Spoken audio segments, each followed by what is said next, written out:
Saudaraku, hari ini, mungkin jemarimu menyentuh kulit dompet yang sudah lama tidak berisi, terasa kosong seperti ruang hampa yang ditarik oleh gravitasi kekhawatiran. Di pagi yang dingin ini, atau mungkin di tengah kesibukan yang memusingkan, sensasi ketipisan itu bukan hanya fakta ekonomi, melainkan beban yang menekan di antara tulang rusukmu.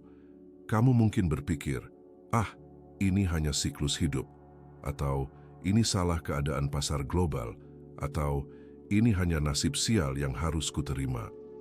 Kita selalu punya 1000 alasan yang mudah diucapkan, 1000 penjelasan eksternal untuk mengabaikan rasa perih di dada. Itu adalah cara termudah untuk berurusan dengan kekurangan, menunjuk keluar. Tetapi dengarkan baik-baik. Kekosongan itu, saldo yang menciut, tumpukan tagihan di meja, itu bukanlah kebetulan yang buta. Sama sekali tidak. Tidak ada hal acak dalam rancangan yang maha bijaksana, Subhanahu wa ta'ala. Bukankah Dia Ar-Raziq yang memegang kendali atas setiap daun yang gugur dari dahan, setiap tetes embun yang turun ke tanah, setiap denyut jantung, dan setiap helai rezeki yang dialirkan ke seluruh makhluk? Mengapa kita begitu yakin bahwa hal yang paling vital dalam hidup kita, yaitu rezeki yang menopang kehidupan dunia dan modal untuk akhirat kita, terjadi tanpa campur tangan, tanpa maksud, tanpa pesan, itu mustahil bagi seorang hamba yang beriman? Kekurangan yang kamu rasakan, perasaan sempit yang membuatmu sulit tidur itu, seringkali adalah alarm spiritual yang sangat keras, sebuah panggilan telepon langsung dari keilahian. Ia adalah interupsi yang diizinkan oleh Rabb kita untuk menarik perhatianmu yang selama ini terpecah-pecah. Ketika segala sesuatu lancar, ketika rekening penuh, ketika kita merasa kuat dan mandiri secara finansial, kita cenderung melupakan siapa sumber sejati dari segala keberlimpahan. Kita lupa bahwa tangan yang memberi itu bukanlah tangan atasan kita, bukan pula hasil murni dari kecerdasan kita semata, melainkan karunia murni dari Al-Wahhab, Sang Pemberi karunia tanpa batas. Allah mengizinkan rezekimu menyempit untuk satu alasan yang mendalam, agar kamu berhenti mencari solusi di tempat yang salah. Dia ingin agar kamu mencari jalan keluar yang benar, dan jalan keluar yang benar itu bukan hanya dengan bekerja lebih keras dari biasanya. Ikhtiar duniawi itu wajib, ya, tetapi dengan mengaudit kembali amalan-amalan tersembunyi yang telah kamu abaikan. Kita terlalu sibuk mengejar rezeki yang sudah Dia jamin, sampai kita mengorbankan amalan yang sebetulnya menjadi kunci pembuka jaminan itu sendiri. Jika rezekimu adalah sebuah sungai, coba tanyakan pada dirimu, apakah kamu rajin membersihkan sumbatan di hulu? Atau kamu hanya berdiri di hilir sambil mengeluh airnya kecil? Sumbatan itu, saudaraku, bukanlah krisis utang global. Sumbatan itu seringkali adalah dosa-dosa tersembunyi yang belum terampuni. Atau, yang lebih halus lagi, adalah amalan yang jarang diamalkan. Amalan yang dilupakan banyak orang karena terasa tidak memberikan hasil yang bisa kamu hitung hari ini juga. Dompet yang tipis ini adalah cermin yang memantulkan bukan hanya ketiadaan uang, tetapi juga ketipisan tawakal dan kelalaian terhadap sumber rezeki yang hakiki. Dia memanggilmu ke sebuah pintu yang selama ini kamu lewati begitu saja, terburu-buru mencari jalan pintas. Sebuah ayat, sebuah bisikan doa yang mungkin sudah kamu hafal sejak kanak-kanak, namun maknanya jarang sekali kamu hidupkan dalam permohonan harian yang penuh kepasrahan. Kita mengira rezeki hanya datang dari negosiasi di meja kantor, padahal ada rezeki yang turun langsung dari langit, yang tidak memerlukan izin dari manusia fana manapun, yang hanya membutuhkan izin ilahi. Dan untuk mendapatkan izin itu, kita harus menunaikan kunci yang seringkali kita lupakan. Dompet tipis hanyalah pengingat keras bahwa sudah saatnya kembali kepada amalan yang terabaikan itu. Beban itu nyata, saudaraku, terasa menghimpit di ulu hati, menjalar ke pundak, bahkan seringkali membuat tidur malammu terpotong-potong. Ini bukan hanya tentang angka-angka yang merah di laporan bulanan, melainkan tentang sensasi psikis yang menindih, yang muncul setiap kali kamu terpaksa menunda sebuah kebutuhan, atau ketika kamu harus membalikkan badan dengan sopan saat ada yang meminta bantuan. padahal kamu tahu, kamu sendiri sedang membutuhkan uluran tangan. Saat itulah kamu menjadi kalkulator yang paling teliti. Kamu menghitung setiap rupiah yang masuk, setiap tetes yang keluar, setiap janji yang belum terbayar. Perhitungan ini memang perlu. Ia adalah bagian dari ikhtiar zahir, upaya lahiriah yang harus kita jalankan sebagai khalifah di muka bumi ini. Namun, ketika perhitungan itu justru membuat hatimu terasa sempit, seolah-olah rezeki itu hanya berasal dari lembaran kertas dan transfer bank semata, maka kamu telah membiarkan beban dunia menjadi beban iman. Kamu telah lupa bahwa ada neraca yang jauh lebih besar, jauh lebih adil, yang sedang dicatat di atas sana. Kita seringkali menyangka bahwa ikhtiar itu hanyalah kerja keras di kantor, negosiasi yang alot, atau kemampuan kita berbicara. Itu terlihat, itu diakui manusia. Tapi di mata Allah, ada ikhtiar yang jauh lebih berat dan tersembunyi yang sedang kamu lakukan setiap hari, yang justru menjadi kunci dibukanya pintu-pintu langit. Lihatlah dirimu sendiri. Allah melihat saat kamu memilih untuk diam dan tidak mengeluh kepada makhluknya, padahal hati sedang berdarah menahan kebutuhan. Dia melihat saat kamu memaksakan diri tersenyum di depan anak-anakmu, menyembunyikan kekhawatiran yang begitu besar, seolah-olah kamu adalah gunung yang kokoh. Padahal di dalam, kamu adalah debu yang bergetar hebat. Itu bukan kepura-puraan, itu adalah sebuah kesabaran yang aktif. Itu adalah istiqamah tersembunyi yang tidak pernah kamu klaim sebagai amal saleh. Kamu terus berjuang menjaga kehormatan diri, menjauhi meminta-minta, menjaga lisan dari sumpah serapah kepada takdir, meskipun godaan untuk putus asa begitu menusuk. Ikhtiar tersembunyi itu adalah setiap kali kamu menahan diri dari jalan haram, padahal jalan itu terlihat mudah dan cepat menghasilkan uang.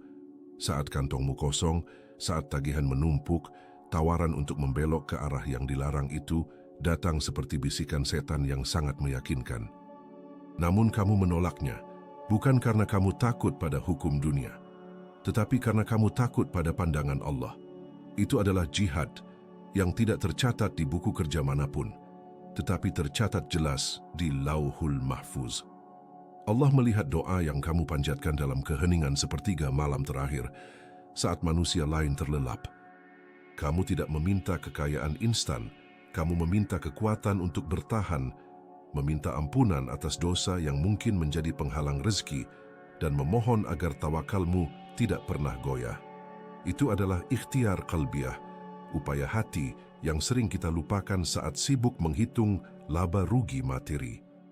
Saudaraku, rezeki yang datang dari arah tak terduga, min haitsu la yahtasib, itu tidak diturunkan kepada mereka yang hanya bekerja keras secara fisik, tetapi diturunkan kepada mereka yang, di samping ikhtiar fisik, juga menunaikan ikhtiar hati dengan penuh kejujuran.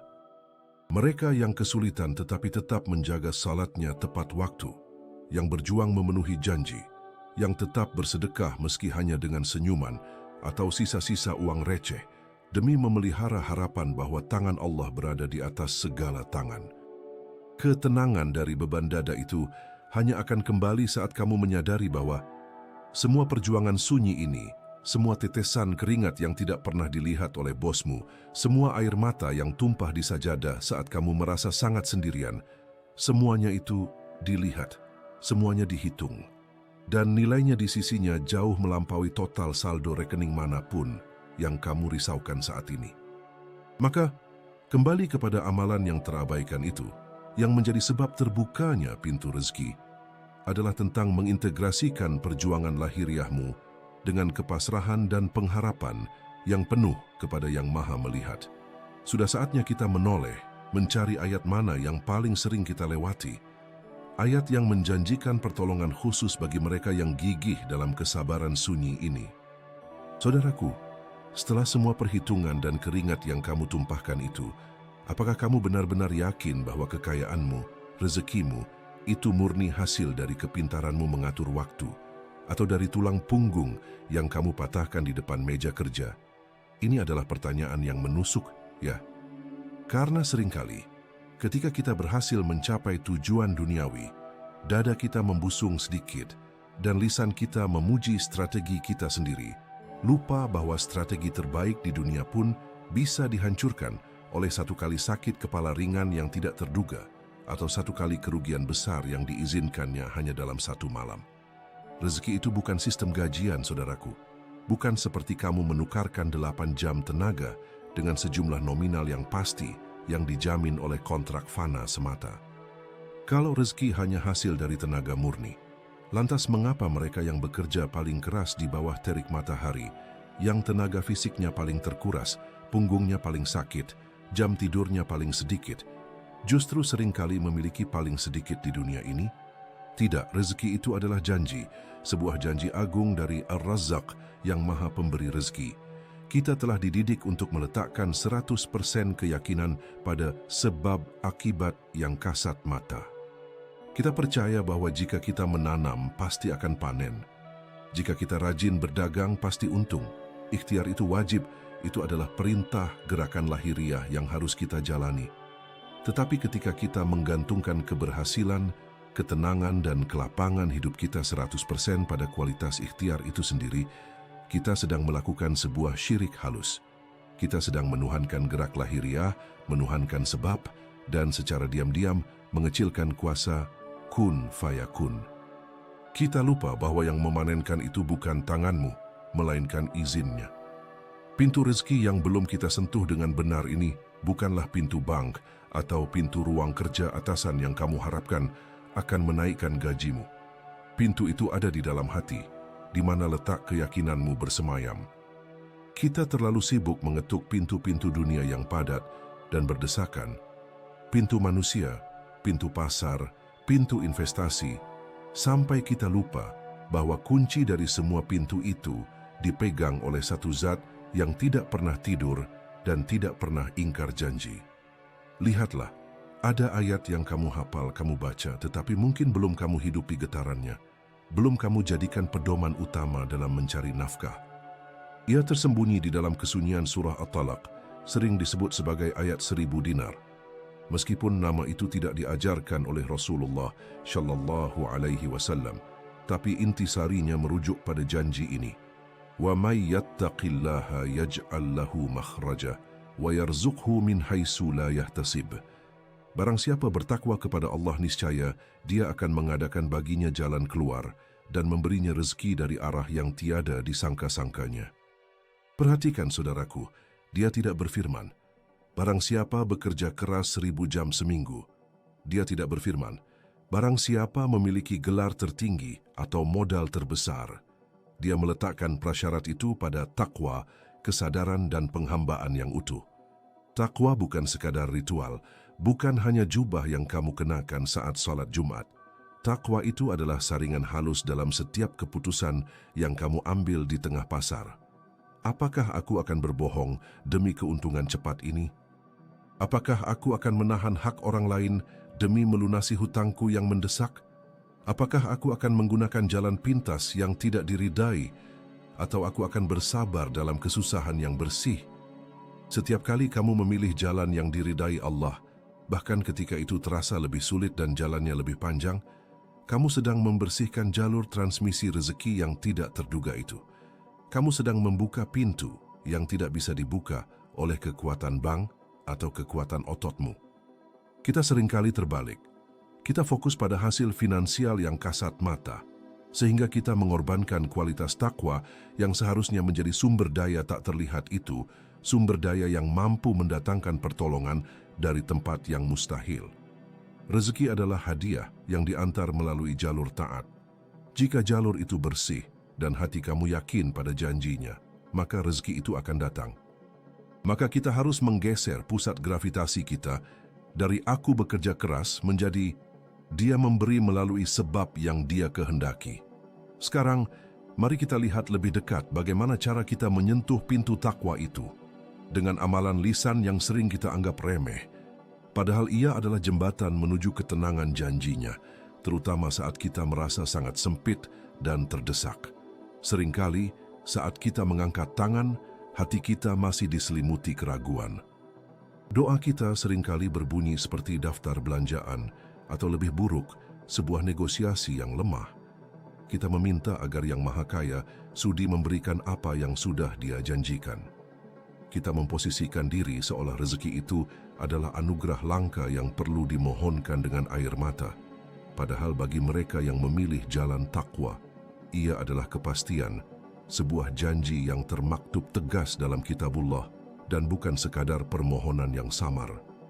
Ayat yang jarang diamalkan dengan sepenuh jiwa dan jarang diyakini dengan kepastian total adalah ayat yang mengubah seluruh struktur batin kita mengenai rezeki.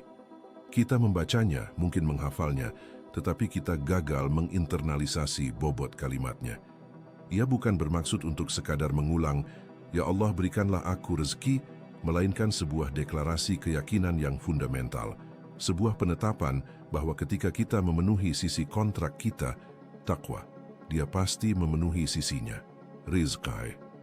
Perhatikan baik-baik bagaimana Allah menggunakan bahasa dalam janjinya mengenai rezeki tak terduga yang mengalir dari jalan yang tidak disangka-sangka.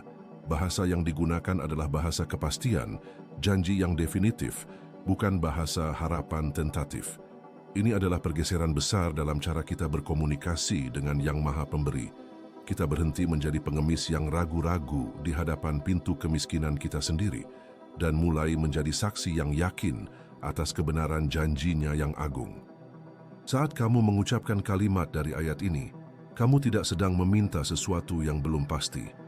Kamu sedang menyatakan keyakinan penuh bahwa mekanisme semesta yang Dia ciptakan itu bekerja dengan sempurna. Kamu menyatakan bahwa perhitunganmu yang terbatas, peta jalan rezekimu yang sempit, tidak relevan dibandingkan keluasan gudang rahmat-Nya. Mengapa ini penting? Karena kebanyakan dzikir atau doa yang kita lakukan dalam keadaan terdesak hanya berputar di sekitar ketakutan kita akan kekurangan. Kita terjerat dalam narasi defisit, utangku banyak, pekerjaanku sulit, pasar sedang lesu. Ayat ini datang sebagai intervensi ilahi yang menghancurkan narasi defisit tersebut, menggantinya dengan narasi tauhid rezeki. Ia mengalihkan fokus dari kelemahan dan keterbatasan manusia kepada kekuatan dan keabadian Sang Pencipta. Ketika kamu mengamalkan ayat ini, amalan itu menjadi berat, bukan karena panjangnya, melainkan karena ia menuntut pertanggungjawaban dari hatimu. Apakah kamu sungguh-sungguh yakin akan janji ini? Inilah sebabnya mengapa amalan terhadap ayat ini seringkali terasa berat dan jarang dilakukan dengan konsistensi yang benar. Karena ia menuntut sesuatu yang lebih dari sekadar lisan yang bergerak. Ia menuntut perubahan total dalam prioritas hidupmu. Ia memaksa kamu untuk melihat ketaatanmu, takwa, sebagai investasi yang pasti menghasilkan keuntungan, bukan sekadar kewajiban agama yang memberatkan. Jika kamu bersungguh-sungguh dalam ketakwaan, janji rezeki itu sudah terbit, ia sudah tertulis, tinggal menunggu waktu dan cara yang paling baik untuk Dia antarkan padamu, dari arah yang seringkali membuatmu terheran-heran. Kita seringkali menunggu bukti fisik, uang tunai, kontrak baru, sebelum kita mau bertekad untuk bertakwa sepenuhnya. Ayat ini membalikkan logika tersebut. Engkau harus bertakwa dahulu, sungguh-sungguh, tanpa menunggu bukti. Engkau harus meyakini dahulu janjinya, sebelum janji itu terwujud di hadapan matamu. Amalan lisan terhadap ayat ini, oleh karena itu, harus menjadi afirmasi spiritual harian yang menolak keputusasaan dan menegaskan kekuasaan ilahi.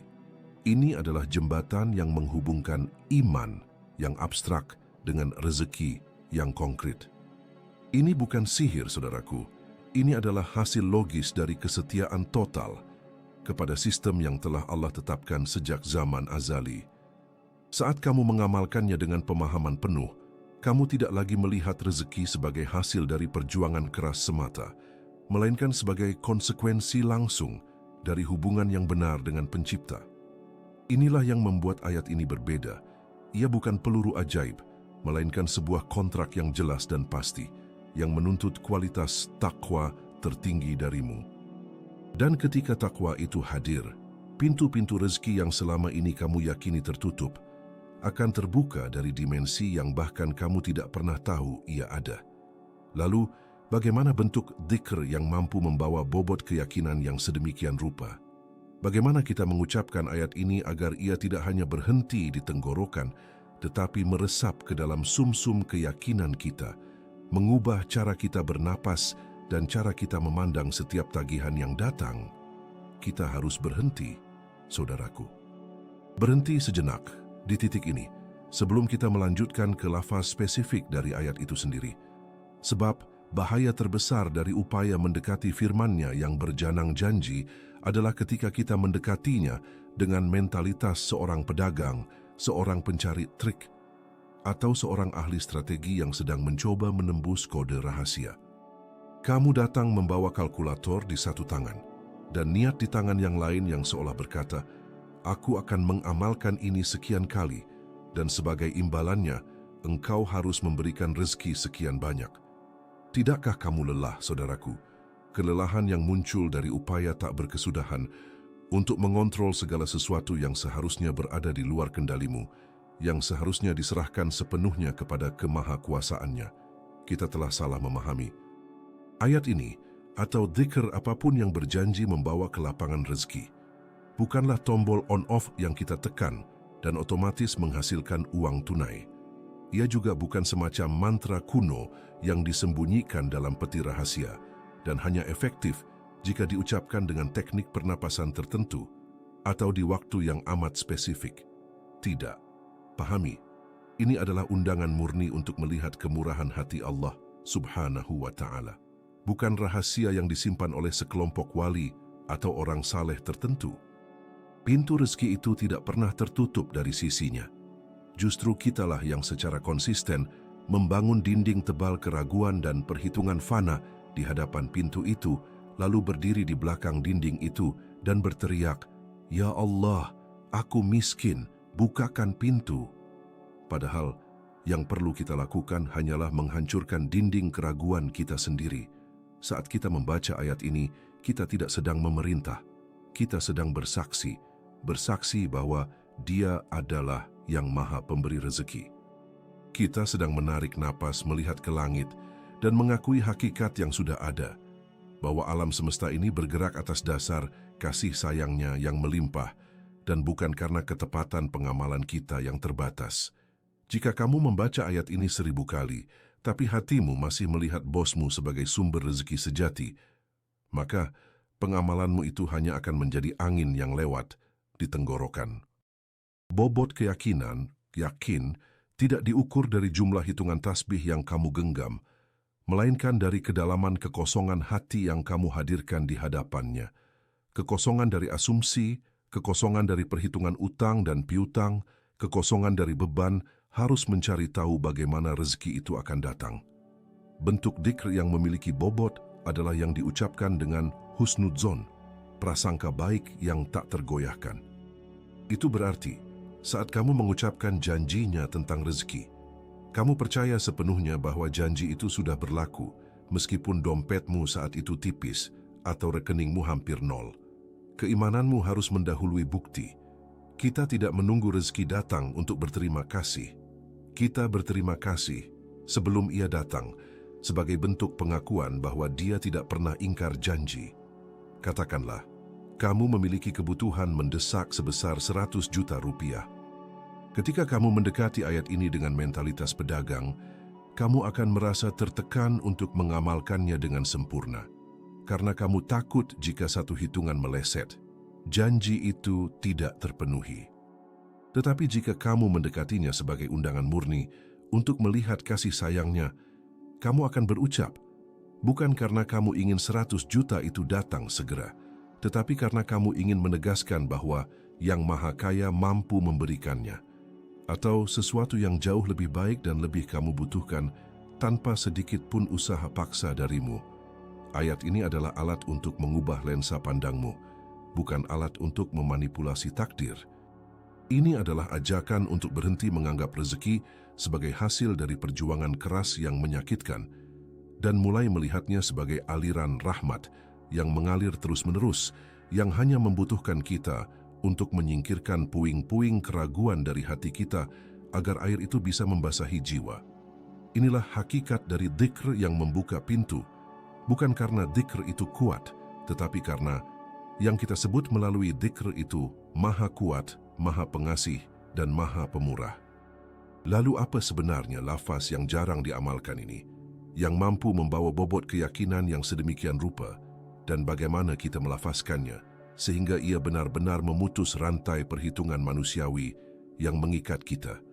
Ia adalah seruan, tetapi bukan seruan yang mengandalkan nada suara yang tinggi, melainkan seruan yang mengandalkan keheningan batin yang terdalam. Keheningan itu menuntut yakin yang mutlak dari hatimu, wahai saudaraku. Bukan hanya yakin biasa, yang hanya sekadar percaya bahwa Allah mampu melakukan apapun. Keyakinan seperti itu dimiliki oleh hampir setiap Muslim. Itu baru lapisan pertama. Yang kita bicarakan di sini adalah yakin yang menembus ke tulang sumsum, sebuah keyakinan yang membersihkan debu keraguan, sampai kamu berdiri di hadapan Sang Pemberi dengan kepastian seorang penerima. Inilah kunci terbesarnya, mengapa ayat yang jarang diamalkan ini, yang akan segera kita sebutkan lafaznya, memiliki daya ungkit yang luar biasa. Ia tidak bekerja hanya karena kamu mengulang-ulang bunyinya, tetapi karena kamu mengamalkannya dalam keadaan batin yang seolah-olah rezeki itu sudah ada di tanganmu. Ini bukan sandiwara mental atau teknik visualisasi ala motivasi manusiawi. Ini adalah kondisi spiritual yang mutlak yang memutus rantai ketergantunganmu pada segala sebab musabab duniawi. Pikirkan ini sejenak. Bagaimana rasanya jika kamu tahu pasti bahwa uang yang kamu butuhkan untuk membayar hutang esok hari telah diserahkan ke bendahara masjid untukmu? Kamu mungkin belum melihatnya, belum menyentuhnya, tetapi kamu tahu itu ada, pasti. Janji itu telah ditepati oleh orang yang paling terpercaya. Kamu akan tidur nyenyak malam ini. Kamu tidak akan gelisah. Ketika kamu melafazkan ayat ini, yakun yang dituntut adalah level yang jauh lebih tinggi daripada contoh duniawi itu. Kamu tidak bergantung pada janji manusia yang bisa mati atau ingkar. Kamu bergantung pada janji Al-Wasi yang maha luas, yang kekayaannya tidak terbayangkan. Jika kamu membaca ayat ini sambil masih sibuk menghitung sisa saldo rekening, sambil masih merasakan sesak di dada karena tagihan yang menumpuk, maka maaf, kamu sedang bernegosiasi dengan Yang Maha Pemberi, bukan mengakui kemahakuasaannya. Itu bukan yakun, itu adalah berharap dengan cemas, dan Allah tidak menyukai hambanya yang bersuara cemas ketika meminta. Doa yang keluar dari keraguan dan kebutuhan yang mendesak seringkali memiliki bobot yang ringan. Ia tidak terbang tinggi. Ia terperangkap oleh kawat-kawat perhitungan yang kamu pasang sendiri di langit-langit batinmu. Yaqan adalah membalik meja perhitungan itu. Kamu harus melepaskan kebutuhan untuk tahu bagaimana rezeki itu akan datang. Kamu wajib menghilangkan beban untuk menentukan kapan ia harus datang. Yang kamu lakukan hanyalah menunaikan hak ubudiyah, penghambaan kamu, yaitu meminta, dan segera setelah kamu meminta, hatimu harus langsung tenang, seolah-olah dompetmu baru saja terisi penuh oleh tangan yang tak terlihat. Inilah yang membedakan doa yang dikabulkan dengan cepat dari doa yang hanya menjadi rutinitas lisan. Yakun yang kuat menghilangkan jeda waktu antara permintaan dan keyakinan akan penerimaan. Ia menciptakan ruang hampa, kekosongan sempurna dari kekhawatiran, dan dalam kekosongan itulah kun fayakun bisa beresonansi tanpa gangguan bisikan syaitan atau keraguanmu sendiri. Bila kamu telah mencapai tingkat yakun ini, bahwa rezeki sudah menjadi hakmu karena Dia telah berjanji, maka tubuhmu akan bergerak bebas. Usahamu ikhtiar tidak lagi terasa seperti beban berat untuk mencari uang, melainkan menjadi tindakan syukur, sebuah pergerakan yang ringan, karena sumber kekayaan tidak terletak pada keringatmu, tetapi pada kudrat, kuasa ilahi. Pekerjaanmu hanyalah saluran, bukan sumbernya. Ketika kamu melafazkan ayat ini sebentar lagi, sadarilah bahwa kamu sedang memproklamirkan kepada diri sendiri, kepada semesta, bahwa kamu adalah hamba yang telah dijamin. Kamu telah diampuni dari rasa takut kekurangan. Hanya dengan sikap spiritual inilah, sikap seseorang yang sudah memegang apa yang dimintanya tanpa menuntut bukti, maka ayat ini bekerja membersihkan penghalang rezeki yang terbesar, yaitu ketiadaan yaqan terhadap janji Allah. Lantas, Apakah lafaz seruan yang jarang diamalkan ini, yang menuntut keyakinan setinggi langit itu, dan bagaimana kita menempatkannya dalam ritme kehidupan sehari-hari kita, agar ia tidak hanya menjadi ucapan lisan yang kering. Setelah saudaraku memahami bahwa kekuatan lafaz itu terletak pada yaqin yang kamu bawa, keyakinan yang bahkan tidak menuntut bukti, keyakinan yang membersihkan debu perhitungan manusia dari hati, maka kita sampai pada pertanyaan yang paling sering diajukan, sebuah pertanyaan yang sayangnya membawa kita kembali ke jebakan lama. Berapa kali harus saya baca? Ini adalah penyakit kita, bukan? Kita selalu mencari rumus. Kita selalu mencoba mengubah ibadah menjadi semacam rekayasa sipil. Kita ingin tahu berapa banyak semen, repetisi, yang dibutuhkan agar bangunan rezeki itu berdiri kokoh. Kamu ingin angka pasti. 3 kali setelah sholat fajar, 70 kali setelah maghrib, 1000 kali sebelum tidur. Hitungan harus pas, kalau tidak, garansi dari janji ilahi seolah-olah batal. Saudaraku, ini adalah kesalahpahaman mendasar tentang zikir dan doa. Allah Subhanahu wa Ta'ala tidak perlu diyakinkan oleh kuantitas. Dia Maha mendengar, dan pendengarannya sempurna pada kali pertama kamu berucap, sama seperti kali ke-500. Jika kamu membaca ayat ini 1000 kali, tapi hatimu masih sibuk menghitung persentase keberhasilan di pasar dunia, maka apa yang kamu lakukan hanyalah latihan pernapasan yang hampa spiritualitas. Amalan ini bukan tentang teknik hitungan, bukan tentang target numerik yang dicapai oleh lidah. Fokusnya harus dipindahkan secara radikal dari kuantitas menuju kualitas. Dan kualitas tertinggi dari amalan ini adalah tawakul yang segera menyusul setelah lisanmu selesai bergetar. Ayat ini diucapkan, lalu apa yang terjadi selanjutnya di dalam hatimu? Ini cara membacanya, saudaraku, perhatikan baik-baik. Setelah kamu selesai melafazkan ayat yang mulia itu, kamu harus segera melakukan penyerahan penuh. Anggap saja lisanmu adalah anak panah yang telah melesat dari busurnya menuju langit janjinya. Dan segera setelah dilepaskan, tanganmu, jiwamu, tidak boleh mencoba menariknya kembali untuk memeriksa lintasannya. Kamu telah mengatakan, "Cukuplah Allah bagiku," atau lafaz lain yang setara dengan pengakuan kekuasaannya yang mutlak, dan pada detik berikutnya, kamu harus benar-benar melepaskan kekhawatiranmu. Tawakul di sini berarti segera menghentikan auditor internal yang terus bertanya, kapan rezeki itu datang? Lewat pintu mana? Apakah sudah ada tanda-tanda? Setiap pertanyaan itu adalah bentuk keraguan, dan keraguan itu ibarat racun yang menetes ke dalam janji yakun yang baru saja kamu buat. Jika kamu membacanya hanya 3 kali, tetapi setelah yang ketiga kamu menutup matamu, menghela napas panjang yang syarat penyerahan, dan berkata dalam hati, "Aku telah berikhtiar dengan lisan dan hatiku. Kini urusan rezeki itu milikmu, ya Allah. Aku telah selesai. Aku telah tenang."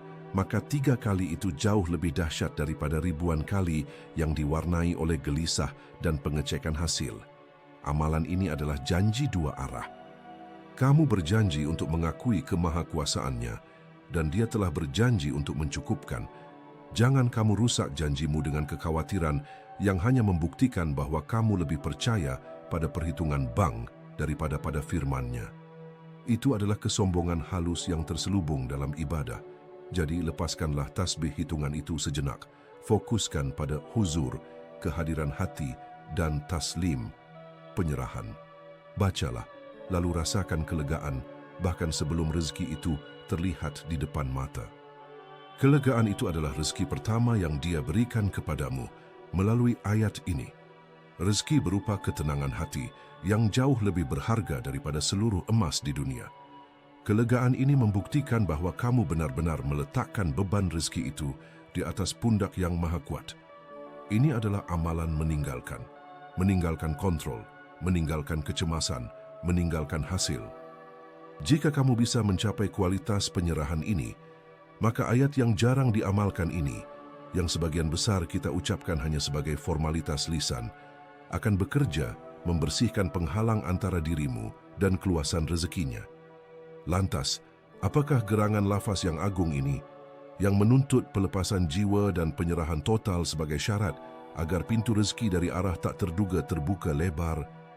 Lafaz yang agung itu, saudaraku, yang menuntut pelepasan jiwa dan penyerahan total, bukanlah rangkaian mantra panjang yang sulit dihafal atau ritual rumit yang hanya bisa dilakukan di puncak gunung. Justru, ia adalah pengakuan tulus yang terkandung dalam kalimat-kalimat yang sering kita ucapkan sambil lalu, namun gagal kita hayati kedalaman maknanya. Pengakuan bahwa hanya Dia yang memiliki kunci-kunci gaib. Bukan hanya rezeki uang, tapi kunci untuk setiap pintu yang tertutup di hadapanmu. Pintu kesehatan yang hilang, pintu kedamaian hati, pintu jodoh yang tertunda, pintu pemahaman atas ujian yang berat. Kunci-kunci itu sungguh berada pada sisi Allah, dan tidak ada yang mengetahuinya selain Dia. Ia terletak dalam keyakinan bahwa Al-Fattah, Sang Maha Pembuka, sudah mengetahui dan sudah merencanakan titik terbaik untuk membukakan jalan itu, bahkan sebelum kamu menyadari bahwa kamu tersesat. Lihatlah kembali ayat yang jarang kita jadikan sandaran utama untuk urusan rezeki ini. Ia bukan sekadar janji matematis tentang hasil, melainkan pengakuan spiritual tentang sumber. Ketika kamu menyebut, Ya Fattahu, Ya Alim, wahai Sang Pembuka, wahai yang Maha Mengetahui, kamu tidak sedang mencoba memanipulasi takdir. Kamu sedang meruntuhkan tembok kesombongan yang membuatmu merasa harus mengetahui bagaimana semuanya akan terjadi. Rezeki dari arah tak terduga itu, saudaraku, hanya bisa datang jika kamu berhenti mencoba memetakannya. Inilah tugasmu sekarang, serahkan kembali semua beban. Beban perhitungan yang memenjarakanmu di tengah malam, beban kekhawatiran yang membuat sujudmu tergesa-gesa, beban rasa malu karena merasa kamu tidak cukup berusaha. Lepaskan semuanya. Pintu-pintu rezeki yang kamu yakini terkunci itu mungkin tertutup bukan karena kekuranganmu, melainkan karena kamu masih berpegangan terlalu erat pada kunci yang salah. Kunci yang terbuat dari logika fana dan upaya duniawimu semata. Al-Fattah tidak akan membukakan pintu itu hanya karena kamu menghafal namanya 100 kali, melainkan karena kamu meyakini sepenuhnya bahwa kunci itu tidak ada padamu sama sekali. Rezeki itu datang ketika kamu mencapai kualitas spiritual tawakal sejati, di mana kamu berikhtiar dengan seluruh kemampuanmu, menanam benih, menyiramnya, merawatnya, tetapi kemudian kamu berdiri di tepi ladang, sepenuhnya pasrah, mengakui bahwa hasil panen, waktu panen, bahkan apakah ia akan dipanen atau tidak adalah urusan sang pemilik ladang. Ini adalah pelepasan yang membebaskan, saudaraku. Ketika kamu telah mencapai titik penyerahan itu, kegagalan finansial tidak lagi terasa sebagai akhir dunia, melainkan hanya sebagai jeda, ujian yang harus dilewati sebelum Al-Fattah menunjukkan jalan baru. Kecemasan menjadi sunyi, karena kamu tahu bahwa Sang Maha Kaya yang menciptakan semesta dari ketiadaan dan memberi makan setiap makhluk di dalamnya tidak akan pernah melupakanmu. Maka sekarang kamu sudah tahu. Urusanmu serahkan kembali kepada Al-Fattah. Setiap kali kekhawatiran mencengkeram hatimu, setiap kali kamu mulai menghitung ulang saldo yang menipis, hentikanlah pikiran itu. Jangan biarkan akalmu menjadi penghalang. Angkatlah tanganmu, atau bahkan di dalam hati yang sunyi, dan ucapkanlah, Ya Fattahu, Ya Alim. Biarkan nama-nama agung itu menjadi pembersih yang menyapu debu keraguan dari jiwamu. Inilah praktik yang jarang diamalkan dengan kualitas sejati, melepaskan kendali atas hasil. Bukalah hatimu untuk menerima rezeki yang bukan hanya berupa materi, tapi rezeki berupa ketenangan yang melampaui segala pemahaman duniawi. Mulailah amalan penyerahan ini dan saksikanlah bagaimana pintu-pintu yang selama ini kamu yakini terbuat dari baja perlahan mulai terbuka dari arah yang tak pernah kamu duga. Sekaranglah waktunya, saudaraku. Lakukan.